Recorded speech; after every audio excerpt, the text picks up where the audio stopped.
Welcome to the Simplified Dentistry podcast. Join us as we discuss clinical, operational, and financial aspects of your practice, help you enjoy life, and dare to simplify dentistry. Welcome back to the Simplified Dentistry podcast. I'm your host, Mortaza Shakan. Today, along with Mustafa Shakan, we're happy to welcome Drs. Bart and Brian Farrell to the podcast. Bart and Brian are brothers, second-generation oral surgeons, and partners in Carolina's Center for Oral and Facial Surgery, a multi-state oral surgery group that they helped start.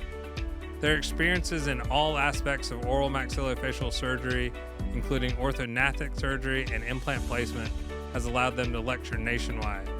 We'd like to thank our sponsor, NSK Dental.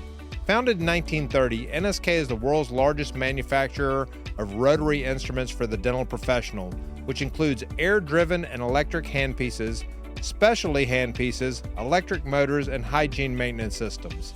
NSK is passionate about creating innovative products that deliver outstanding service and value. Almost all parts are manufactured in-house to guarantee the highest precision, reliability, and performance. NSK is the only handpiece that I've ever used in my office. Please visit nskdental.com for more information. Welcome back to the Simplified Dentistry podcast. I'm Mortaza Shakan. I'm here with my co-host Mustafa Shakan, and our guests today are Drs. Bart and Dr. Brian Farrell, the brothers oral surgeon. We're here to talk to Bart and Brian about their careers, how they got into dentistry and oral surgery, and go from there. And once we're done, we're going to go outside and play 2-on-2 and see who's better. Yeah. I got a bad knee. Brothers Dentistry exemplified right here. We've got two guys that can, maybe still play basketball, and two guys that definitely can't play basketball. No. Two guys that can play golf and two guys that can't play golf. I'm still trying to figure out which one of those I'm in. Yeah. Totally. Guys, thanks so much for joining us. Thanks for having us. Yeah. Obviously, we've all known each other for a long time, so this is a very familiar conversation that usually happens in other settings, but thanks for joining us for this. Except we don't talk dentistry at all. We don't talk. Dentistry's we rare. have to talk a little bit so we can write dentistry. everything off. Yeah. I mean, you have to talk a little bit. Correct. Yeah. So similar things for all four of us. You know, Moose and I both our parents were physicians, got us into healthcare. We ended up choosing dentistry, which was a much better decision than, being a physician, especially these days. Your dad's an oral surgeon. Talk about how that impacted y'all, how that got y'all to, either run away from that profession or obviously run towards it now. I mean, was that the path that took you down? Yeah. I mean, I think a great story. So I think probably always felt like wanted to do healthcare, and in college, running around, having fun, playing sports. And then it was like spring of the senior year, and you're like, holy hell, I got to make a decision of what I'm going to do. And so I tell everybody, I went and interviewed at medical school in Iowa and the dental school. And when I went to the medical school, they were like, oh, hey, welcome, and we'll try and find someone to show you around. And I felt it was very stale. I went to the dental school. They were open, welcoming. By the way, we're having a gathering tonight. Come on over. It's an upside down margarita party. Come on over. I'm pretty much sold. And so there was the path that went that way. But I think Bart will probably say the same. The cool thing about Charlie Farrell is Charlie Farrell didn't say a word of go this way or go that way. He let us kind of struggle and figure it out. And ultimately, once went into dentistry, then sort of always had that philosophy that was going to continue to head toward oral surgery, but stayed quiet throughout all of dental school and truly tried to see it all, learn it all, do it all. And then, ultimately the draw still kind of pulled us that way, but that was my kind of take. So you weren't the guy that walked into dental school the first day, like we all had in our class, like, what are you here for? I'm going to be the oral surgeon. I'm going to be the radiologist. Yeah. No, we were prepped. That's not what you do. You're a team player. Yeah. You're a team player. You go in there. We were students. We were friends. And I'd be honest with you, I've got the greatest friends from dental school. And talking about our dad, he was a good dude. He didn't push us one way or the other, but he led by example, just like your dad probably did. He was a good dude. We liked how he lived. He showed us what family was all about. Family was first. Career was second. And, he just exemplified what I think we should be. You know, my dad was different in the whole thing. You know, my dad's an MD, and I got Mort's dad. That's a different, that might be a different podcast. we said we're brothers, but it was one of those things where, you know, I got in medical school and dental school, and he was like, well, you know, only the special people can be MDs. Ooh. You know, and I was like, really? You know, and you know, they said basically when I decided to go to dental school instead of medical school, his staff said he was just pissed for like weeks. You know, and then you get down the road and you kind of see what we're doing and kind of how life is versus, you know, he was working 80 hours, 100 hours a week, and he was finally like, you know, you did make the right decision. But I think MDs look at it, you know, I think they think that their thing is so special, and only the top of the top can be that. And, you know, I mean, how many times have you had your friends be like, well, I mean, you're not really a doctor, you know? Yeah. And I was like, man, I don't give a shit what you call me. You know? Yeah. And so we'll go to the hospital and we'll sit in the doctor's lounge with all the doctors, and it's crazy.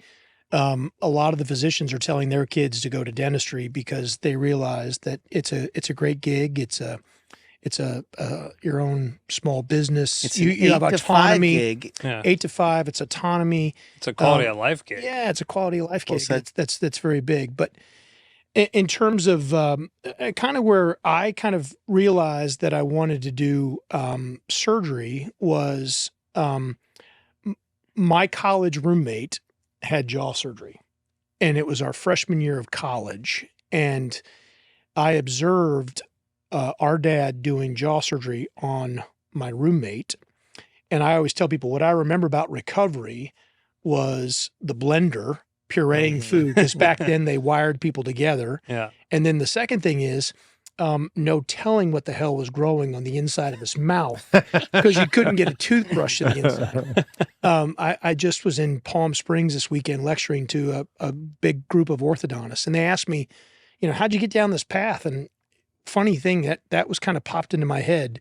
Like I said, I always kind of thought healthcare, but, you know, to actually, you know, 25 years later, to actually, you know, do jaw surgery now, we're certainly much better than we used to be. But I mean, I kind of think that was kind of a sentinel thing where I'm like, holy hell, we saw our dad treat one of our buddies, and guy got through it, and it you know, turned out. So when you talk about you were lecturing to a bunch of oral surgeons, I mean, not a bunch of orthodontists on jaw surgery, you know, I mean, you used to have a population of orthodontists that were like, you know, the last thing you ever want is jaw surgery, you know, and anybody steering you down that path just doesn't know what they're talking about. You know, it's quackery.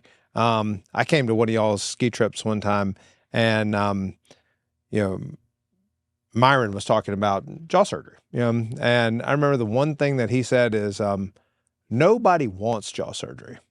Surgeons don't want to do it. You know, the patient doesn't want it, but it's kind of one of those things where you look at kind of what the case is, and that is what needs to happen.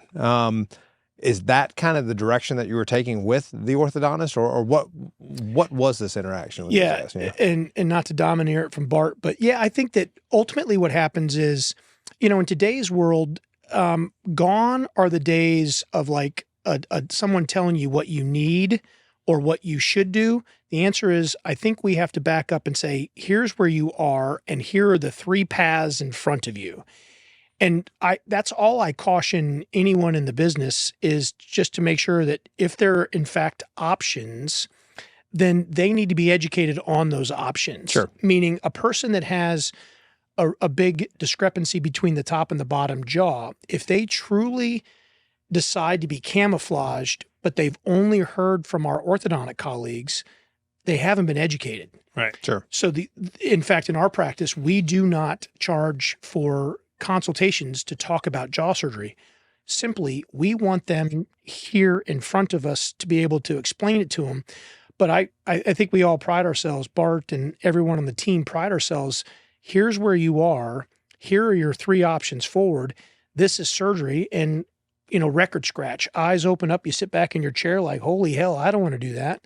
Well, the answer is sometimes it's actually the best grade aesthetically, the best grade functionally for someone who's going to chew at those teeth for 75, 80 more years. And then the other thing that's becoming hugely popular, jaw surgery is huge because obstructive sleep apnea is raging right now. And I always tell people, listen, we're number 2 on the success list. And they're like, oh, well, let's talk about number 1. And I'm like, well, number 1's a hole in your neck. And they're like, okay, let's talk about number 2. I'm like, oh, you're right. Let's talk about number 2. That's us. Yeah. And so, yeah, not only are we there to treat bad bites, but we have a huge place at the table for those people that have obstructive sleep apnea. I too agree. If they get in front of you and you educate them, you're not selling surgery, but you're explaining what they're at, where they're at. You show them videos, you explain surgery, explain recovery. A lot of people sit back and go, oh my God, I was thinking the worst. I was thinking I was wired shut. I was thinking I was debilitated. I was thinking I couldn't walk, couldn't do anything. It's not the case at all. In fact, I'm not trying to interrupt, but that's the most amazing thing to me. These days, everyone has done research, right? Everyone's online doing research. The one thing that hasn't dropped out of the jaw surgery realm is people still think they're wired together. Sure, yeah. And Exactly, we're like, whoa, we haven't wired people together for 20 years. But for some reason, everyone walks in and says, oh, I'm not wired together. I'm like, how has that not made it to the social media, but everything else is? Maybe everybody watches 16 Candles before they come in. Exactly. Damn it, Mom, I got my headgear on. Exactly. But I think once people, they come in, they get educated, they're like, man, this is the easiest appointment you'll ever go to. You're just here to make a decision. We're here to answer all your questions. And they sit back, they see our videos, and sometimes they sit back and they get to look at themselves. Software is improved. It's not perfect, but it's improved. So you could actually take great photographs, put them on there, and just simulate surgery to someone who's got a big discrepancy and really no projection of chin or even nose. You can actually see them when their jaw comes forward and their teeth together, and they sit back and they're going, damn, this is incredible. This is life-changing. This is what, we were kind of picturing. And so Brian's right. A lot of people think surgery's bad, but it's not bad. I mean, I'm speaking from a person who's child had jaw surgery, and I watched him recover from it, and I know it can be done, and she's better because of it. So it's a great thing. One thing, along those lines, no one's getting their jaws wired shut anymore, which is great, but yet still people think about that. And you're mentioning the way technology has changed. How has that over the last 20 years or even shorter amount of time, how's that made it easier for y'all? Changer. For us, I mean, we're obviously CAD/CAM users. So a lot of the dentistry we do is all digital. So I mean, how does that impact oral surgery? Well, just on the side, remember, it used to be taking several impressions, Facebook transfer. Remember that? Put it on an articulator. The challenge with the articulator is you totally lost perspective of the face. And so now you were taking measurements from casts to fixed points on the articulator, making an estimate of what you thought you needed to do change, breaking it off, remeasuring it, luting it back together. I mean, it was like hours and hours. You mean you actually turned some of those dials on those things? Never touch the dials. The custom guide pin. You hinge and you're like, this is not a dog. But nowadays, obviously we can take the cone beam CT scan, we can merge it with IO information, STL files. So DICOM and STLs come together, and you can now put it together where you can actually see the dental facial deformity. You can see the malocclusion in multiple dimensions. Now we can digitally determine those osteotomies and reposition it. So truly, we have the understanding of where we start and where we want to go. And so when we go to the room, we're just carrying out the instruction manual. It guides us to so it's huge. Anesthesia is better. We do actually almost 2/3 of our jaw surgery cases are now office-based. And listen, going back to my roommate, the roommate, Scoop, big class 3 underbite, we called him Scoop. Scoop. Scoop. And by the way, we probably we should have trademarked that because Tostitos did it, right? But so, it was like 3 days of hospitalization. Now, I mean, we do this procedure, and because of good anesthesia, not because of surgeons, but because of great anesthesia delivery, safe, rapid recovery, and these individuals are going home the same day. And that's helped keep costs contained and so forth. So that was simply a very long-winded answer to what technology's done for us. Is anesthesia's better, digital planning, plates and screws are smaller. I always use the iPhone analogy. Mm-hmm. Remember, it's gone from flip phone and big, heavy rolling that you cranked like in the military down to small, cool-ass stuff. It's helped us make surgery much more smooth, efficient, accurate, and outcomes are better. Well, just like dentistry, though, virtual surgery is amazing. It's amazing. When we used cast, we used to hold these casts up. And yeah, if there's a little light breeze, you might move it a little bit farther forward or farther right. But man, with virtual surgery, it is incredibly accurate. There's no can't, there's no yaw. We're putting faces online. We're doing what should be done. And they get a good glimpse of what really should be done, just like dentistry. So, the funny thing is that's the only way we were taught. But now that's the only way to do it now is virtual surgery. So, talking about, you guys do a lot of jaw surgeries. And I assume you guys, if you're not the biggest ones in the Eastern Seaboard, you're one of the biggest. Now, you have a group like yours, and then you have kind of the really small groups that are doing a few jaw surgeries. I mean, do they have the same level of competence, or should people be looking for guys that do as many as you guys do and have the experience and have the resources and have all of these things? I mean, I would think the answer is yes, but I mean, not to pat yourself on the back, but what's the difference? I can pat Brian on the back for what another guy's told me, but that can be well, no, but to that point, and I think we all appreciate this. You train and you have a big scope, and then you get out into practice, and then unfortunately, life tends to sort of narrow the walls, and that comes down to what's going to allow you to be profitable, but also feel good about how you practice. And what I mean by that is, remember, the removal of wisdom teeth, the placement of dental implants. I mean, that's very, very bread and butter oral surgery. The stuff like cosmetics or jaw surgery or TMJ is something that we've all been trained to do, but I think you have to do it repetitively. And what I simply mean by that, the difference in our practice versus an individual who does it less than 5 times a year, I'd call that dabbling. Mm-hmm. Yeah. And what oftentimes that means is they're taking a day out of the office to go to the hospital to do it, and as opposed to doing it in expedient time because you do it all the time, we can get in and get out and do it in, I'm making up a number, 2 hours of anesthesia time, as opposed to a person that's dabbling, it takes 5. Sure, yeah. Which means longer hospitalization, less accuracy, less understanding of outcome. So with that being said, if I'm a family in this region in the Southeast and truly medical tourism now, I used to tell people it used to be like the Verizon map. Mm-hmm. Everyone was doing this 20, 25 years ago. Now it's at night with the lights on from space. Mm-hmm. You need to go to this center. You need to go to this center. You need to go to this center, because it's the model and it's the same every time, which means accuracy, efficiency, et cetera, et cetera. So not saying anyone can't do it, but you're probably better off served going to places that, listen, think about something completely different. A knee. A rhinoplasty. Rhinoplasty. Are you going to go to some guy who's done 2 noses versus LASIX? Yeah, LASIK. Yeah. Or a heart transplant. The answer is, whoa. I'm not going to the county doc. Yeah.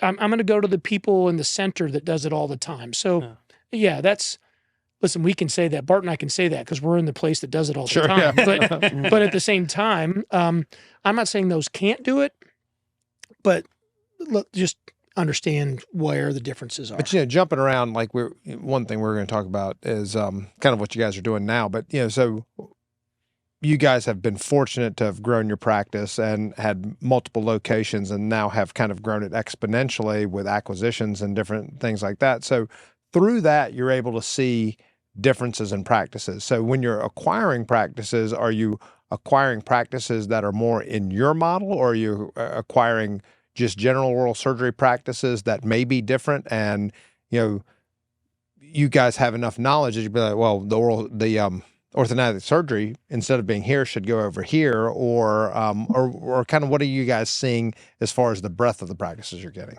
I think most people are enamored with what we have going on. Was the initial draw. And I can tell you there's a lot of people out there that were probably not my age, but a little older than me, that can really see the future ahead of them. They really want to join something, to have stability, to have value of their practice down the road.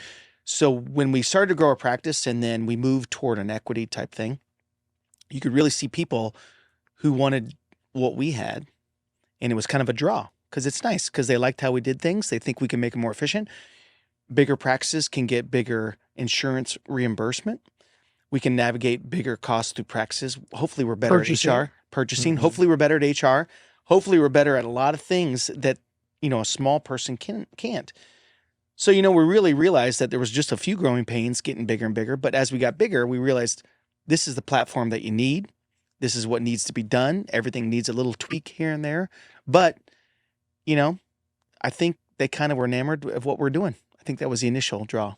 Yeah, and I can expand on a bunch of that in multiple different places to kind of think about it. Yeah, we for years, I think we were very fortunate that we got a lot of the major stuff.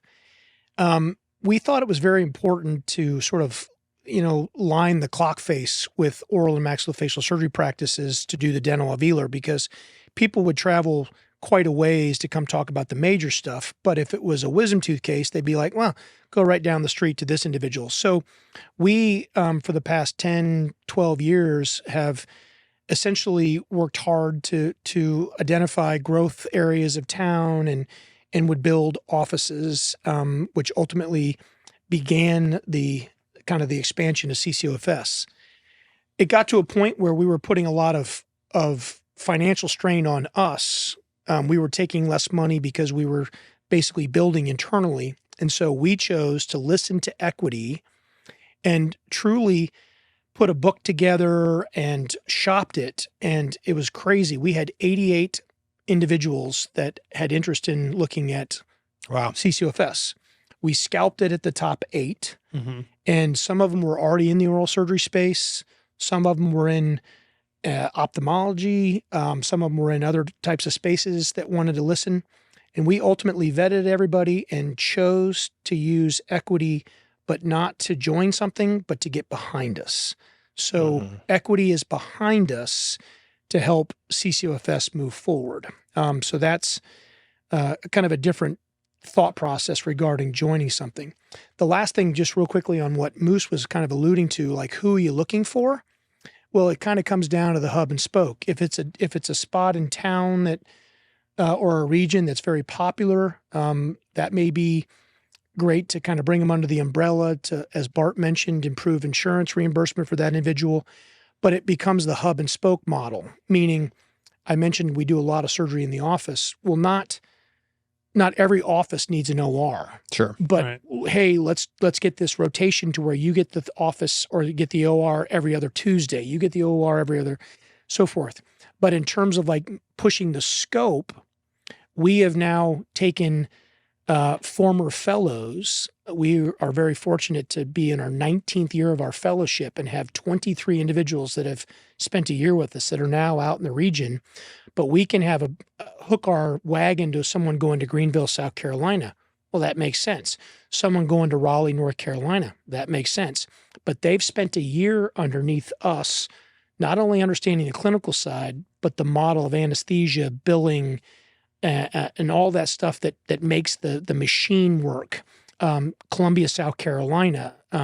So we're expanding throughout the Southeast, spreading the model that is just it's already in place. It's just more gas for the model. Are you able to control the consistency across the offices and the deliverables? Yeah. Well, I think that's a great, and that comes down to, remember, if it's a former fellow, they've essentially had a year interview. So we know that they're our breadth and our character and our, they're going to go out and truly do a lot of it very similar to us.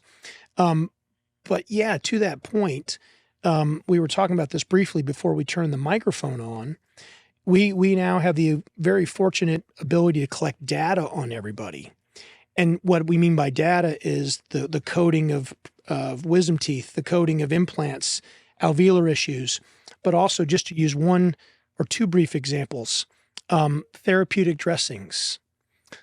We are now, and in fact, Bart and Wahid at the Billingsley office were one of the first people that began to use therapeutic dressings within CCOFS. A therapeutic dressing meaning taking some foam, gel foam, putting doxycycline on it and putting it down into extraction sites.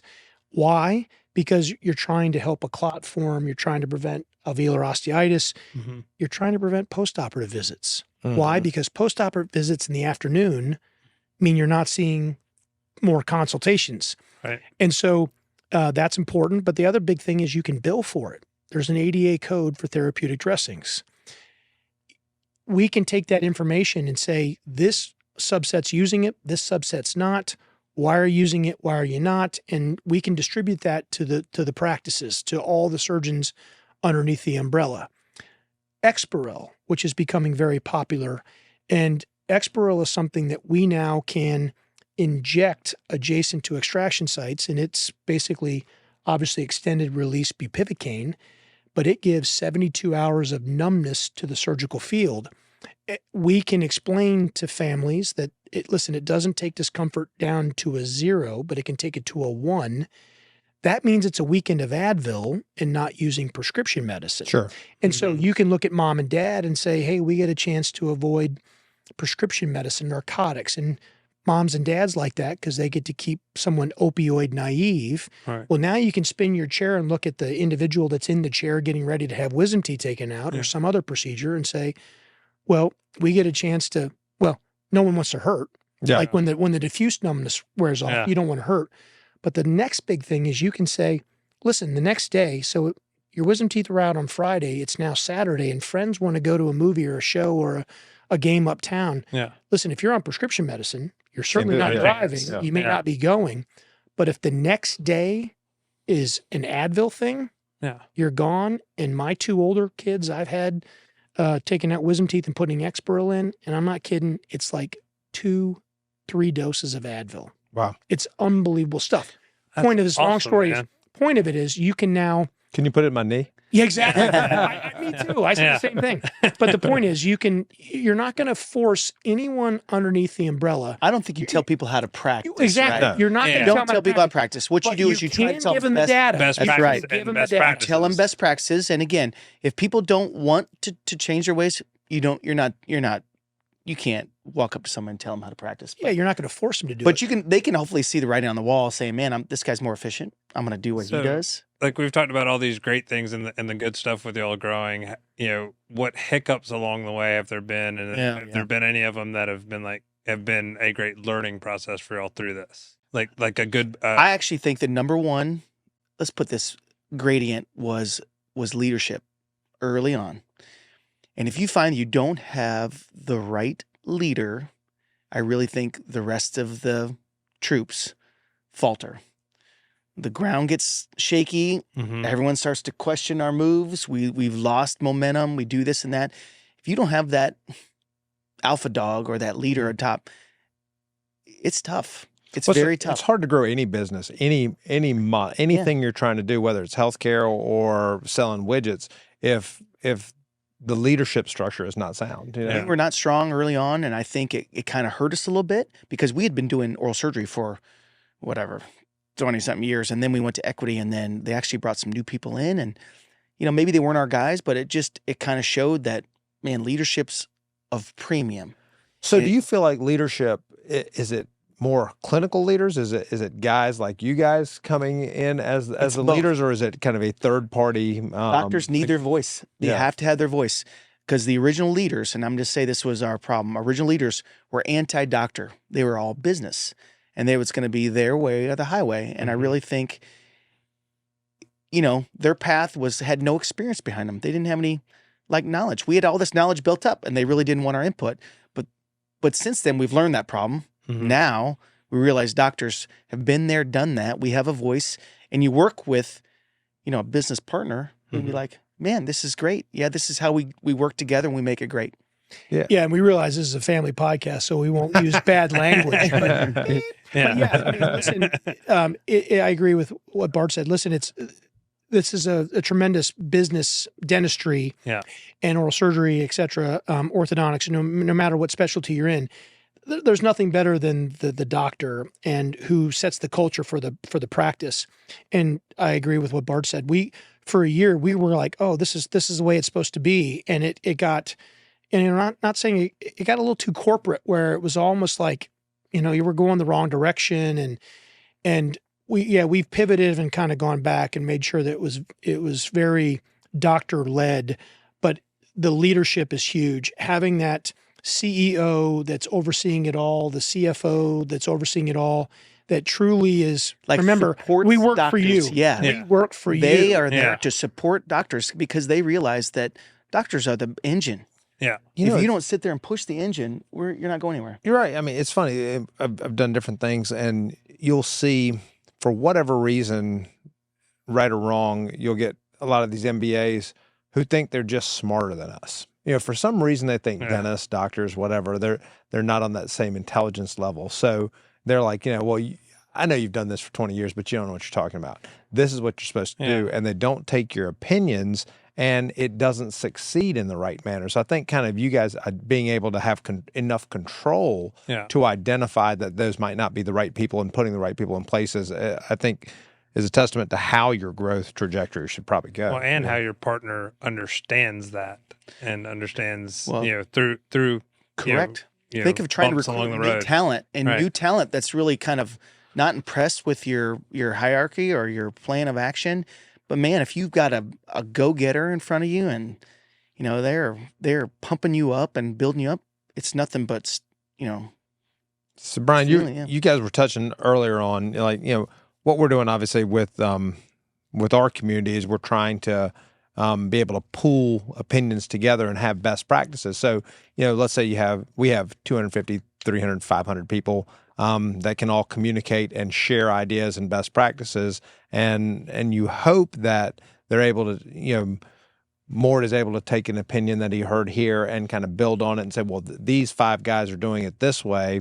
So maybe that is the way I do it. You were talking a little bit about how you guys are able to use your population and best practices. Touch on that a little bit, Aaron. Yeah, well, listen, I think that, like, this Delphi method, which is what we expanded our understanding of the Exparel and the therapeutic dressings, and we put it into what's called a Delphi method, which was basically you send out a questionnaire to all your professionals, and you explain, listen, this isn't the SAT, this is not an exam. I don't want you to answer it the way you think you're supposed to answer it, but answer it realistically.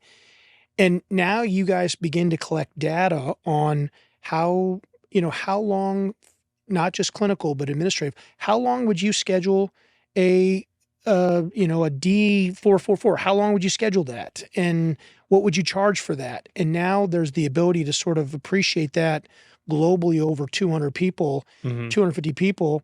And now, hey, this person's doing it this way. This collection of people is doing it this way. And that data is huge to understand how people practice.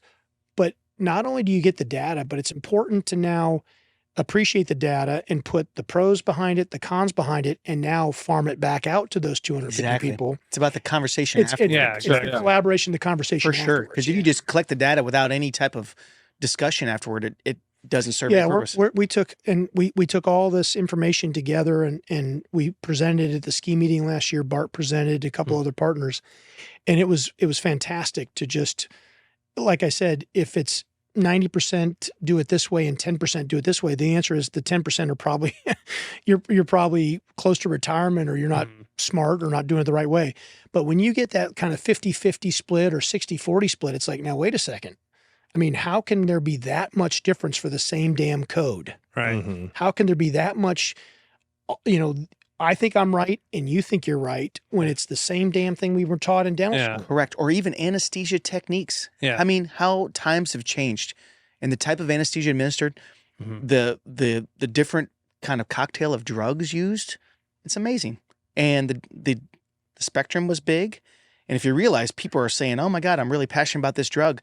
Other people are like, well, that drug causes this and this and this. And, you can really kind of squeeze your practice down and really make it efficient, really make it easy. This goes back to like maybe the supply thing that we're talking about. I mean, like in our world, literally about once or twice a year, you're going to be faced with some supply issue. Mm-hmm. The demand's high, but there's no supply. Why are we out of ketamine? Well, now it's been used for psychiatric medicine. So now everyone's ordering ketamine. Or you get, unfortunately, the hurricane that comes and gets rid of IV fluids. Yeah. Now that market. And so, if you think ahead, there's people that do third molar cases that will actually hang fluids to try and rehydrate individuals because they are NPO, nothing after midnight. At the same time, in our practice, we are very comfortable right out of the gate letting people have some sugar-free Gatorade or black coffee up to 90 minutes prior to a procedure. That's not going to cause any problems regarding the NPO status, but that way you're keeping a person a touch hydrated, but now you can avoid the need for IV fluids when there's a supply issue. Yeah. There's also an advantage if you truly use this data year in and year out, and this is kind of going back to your guys' thought, is listen, if you year in and year out kind of understand what your model is, you're building in a little growth. Hey, in March of last year, we used this much IV fluid. Yeah. Why wouldn't we be ordering 3 or 4 months ahead of time? Sure. Yeah. Kind of know, and we would be able to avoid these big peaks and troughs with supplies. Yeah, exactly. Yeah. So kind of with what you guys are doing, obviously, y'all on the surgical side of it, and but you're participating in, for lack of a better term, the DSO type of aspect. You see a lot of general practices doing this. The surgical side is definitely different, but there are some similarities. Like, what would you tell a doctor listening to this to look for in a partner? If should it be a single doc looking for somebody bigger to partner with, or should it be a single doc looking to partner with other single docs before they kind of enter into something like this? I believe that the model has changed, and I think you all will appreciate this and nod. Remember, the concept of dentistry was always, join a practice, work hard, an associate, they learn, they like you, you like them, you bought in, and then you'd practice for 30 years, and 30 years later, you'd hand in your keys, and hopefully you built it to a point where it was more valuable, and that individual began to buy you out. I do think that the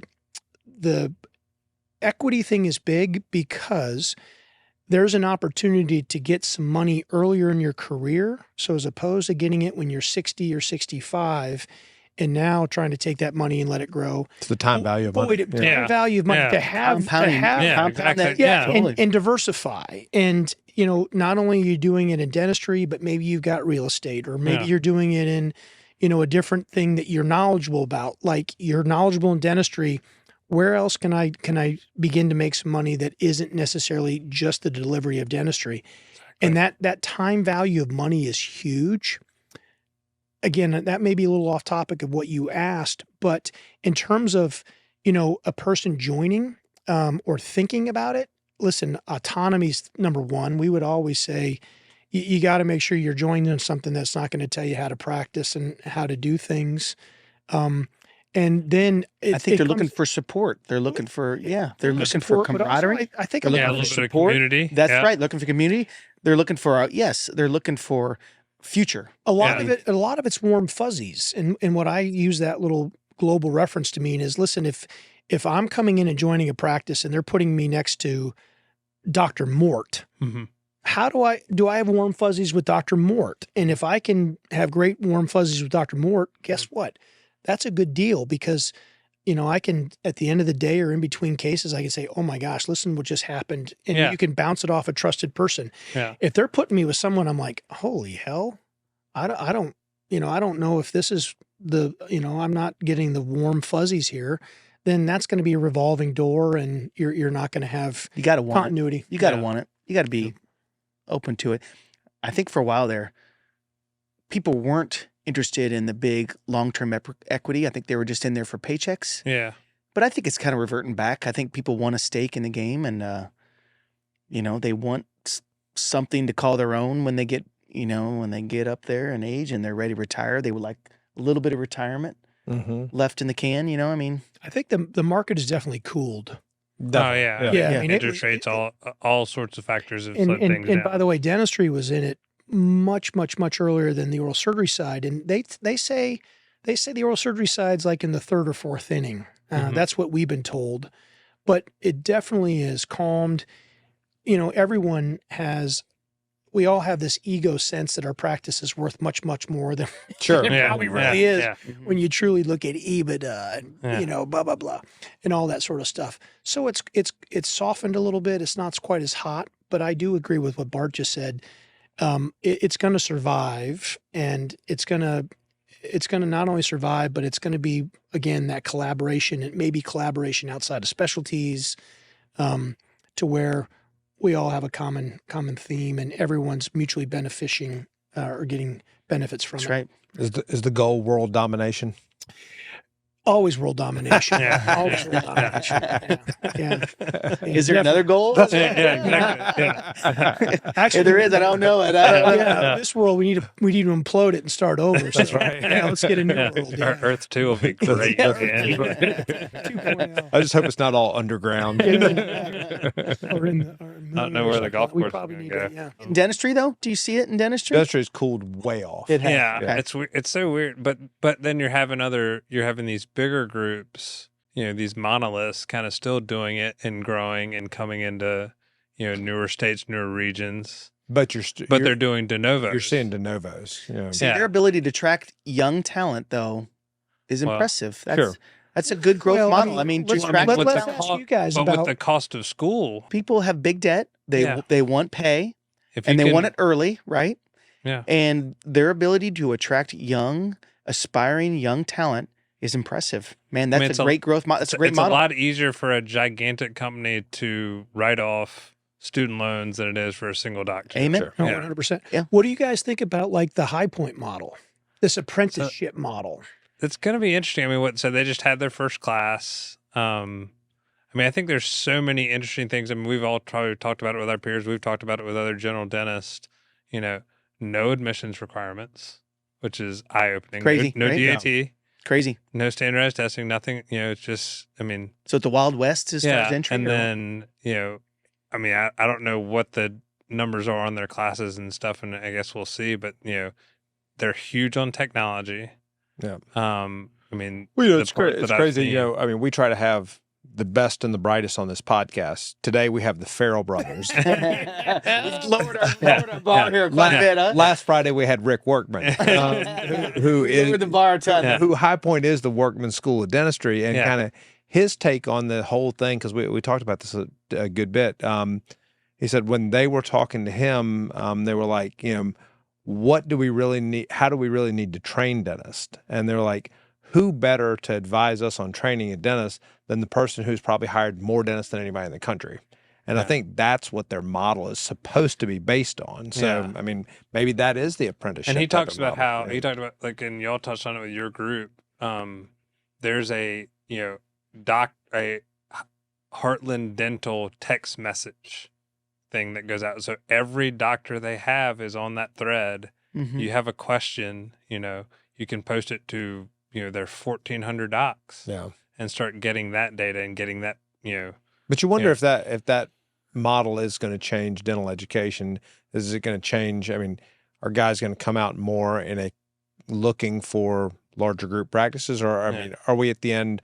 I mean, are you sitting with two dinosaurs? You know, I mean, we're solo practitioners, and I think we are dinosaurs. You know? Yeah. Yeah. Well, I mean, yeah, to that point, you know, you think about, you know, our education and the fact that, you know, you're in a giant classroom and there's 100 people. And I mean, do we need to know organic chemistry inside and out?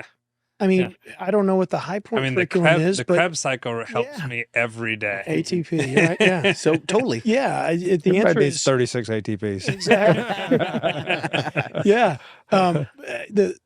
Who knows? I mean, you're going to weed it out. And I suppose maybe the only thing that ultimately matters is when they're sitting in front of the North Carolina Dental Board, did they pass the boards? That's right. Yeah. Did they teach them how to clinically pass the test. I want to see the numbers, how they that'll come be out. the, Do. I mean, it's the great experiment in dentistry right now. Yeah. With what and they're I mean, doing. And I guarantee though people will sign up to go. I'll let this guy who or gal who it's first day. yeah, Let's go. Well, I feel like if you, let's say from a general dentistry perspective, if you cut 100 crown preps when we're in school versus 8, I mean, you are going to be better. That's bottom line. So there are literally. I was on this thing looking at it now. There are some schools where the requirements are 8 crowns. Yeah, It's not enough. That's not proficiency. No. That's like we joked about it. I'm younger than you guys. I came out later, and Moose would tell me, he's like, you come out of school dangerously competent. Mm-hmm. Like you don't know what you don't know. Right. You think you can do everything. you have enough knowledge to be dangerous. Yeah. You know? I That's called true. Bart the day before I started my first day of work, and he was like, hey, man, goal for tomorrow is not to call me. 2:30 that day, I called Bart. I was like, hey, man, I'm trying to take this tooth out that I don't really want to take out. Yeah. Man, I tell you what, though, we're all the same. We're built on hard work. Hopefully, they come out there proficient in everything, right? Just like you, when you got out, just like us when we got out, we searched for numbers. Yeah. And when we were building a practice, we wanted to get in there and grind. And we worked on sweat equity. Yeah. We worked hard Yeah. to get our practice going. First few may not have gone great, but Yeah. guess what? We worked and we had pride in what we did, Yeah. and we made it better and better and better. So hopefully these kids at High Point are just as driven as we were when we went through school. Yeah. All right. Well, guys, thanks so much for joining us. Yeah. It's been great. Appreciate it, guys. So listen, Bart and we'll fill in when you guys are traveling. That'd be awesome. Sounds like the Farrell brothers Yeah. are going to come in and Pretty do good. Yeah, that'd be great. You guys, We'll just on loop this you guys- podcast, listen, you can't see inside the studio, but it is A1. It is A1, yeah. This is Plush video. walls. This is video too. All we Man, need the is walls all of we this need place is is the crazy. keys, and I tell you what, Yeah. for the next guest that come on, Bart and I'll have a beer or two. That'd be awesome. right. Maybe Yeah. we need to make that, cocktails with the Farrells. But Cocktails. we could. Yeah. Yeah. Cocktail hour with the Farrells. Yeah. Hate to see this. My living room's not this nice. Don't tell Jen that. She'll make it that. Jen, do Yeah, not well, listen. thanks for having us, guys. Yeah. Appreciate it. It was fun. Good to One catch up. big thing, we always talk about, dentistry can be hard. Hopefully, through these type of conversations, we can simplify it. So, thanks again for joining us, Absolutely. and we'll catch up in other spots as well soon. Sounds great. Thank you. Thank you. All right, Cue thank you. the theme song. That's right.